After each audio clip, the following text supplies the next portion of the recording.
Deuteronomy chapter 5. Moses convened all Israel and said to them, "Hear, O Israel, the statutes and ordinances that I am addressing to you today. You shall learn them and observe them diligently.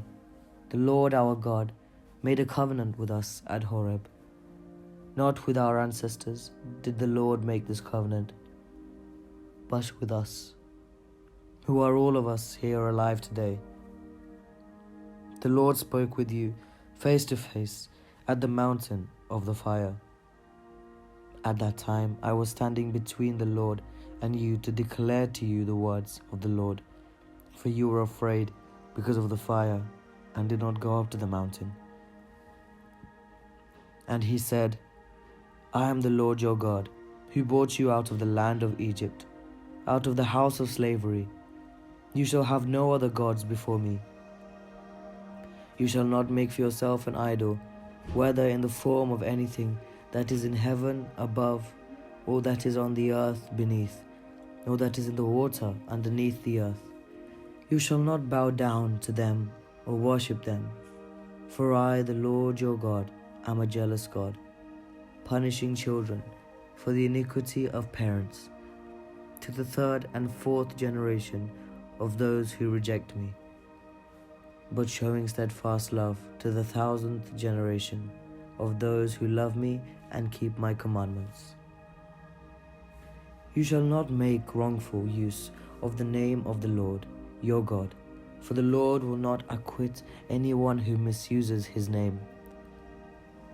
Observe the Sabbath day and keep it holy, as the Lord your God commanded you. 6 days you shall labor and do all your work, but the seventh day is a Sabbath to the Lord your God. You shall not do any work, you or your son, or your daughter, or your male or female slave, your ox or your donkey, or any of your livestock, or the resident alien in your towns, so that you, male and female, slave, may rest as well as you. Remember that you were a slave in the land of Egypt, and the Lord your God brought you out from there with a mighty hand and an outstretched arm. Therefore, the Lord your God commanded you to keep the Sabbath day. Honor your father and your mother, as the Lord your God says, so that your days may be long, and that it may go well with you in the land the Lord your God is giving you. You shall not murder, neither shall you commit adultery, neither shall you steal, neither shall you bear false witness against your neighbor, neither shall you covet your neighbor's wife, neither shall you desire your neighbor's house or field, or male or female slave, or ox or donkey, or anything that belongs to your neighbor."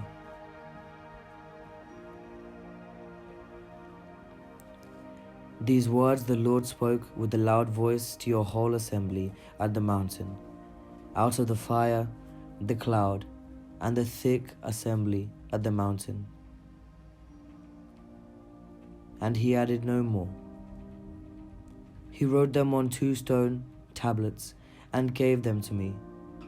When you heard the voice out of the darkness, while the mountain was burning with fire, you approached me, all the heads of your tribes and your elders, and you said, "Look, the Lord our God has shown us his glory and greatness, and we have heard his voice out of the fire. Today we have seen that God may speak to someone, and the person may still live. So now, why should we die for? This great fire will consume us if we hear the voice of the Lord our God any longer.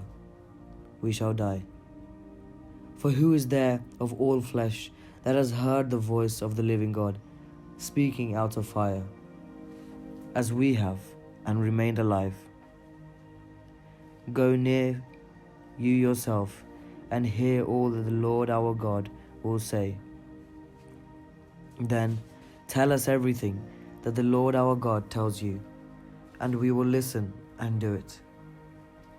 The Lord heard your words when you spoke to me, and the Lord said to me, I have heard the words of his people, which they have spoken to you.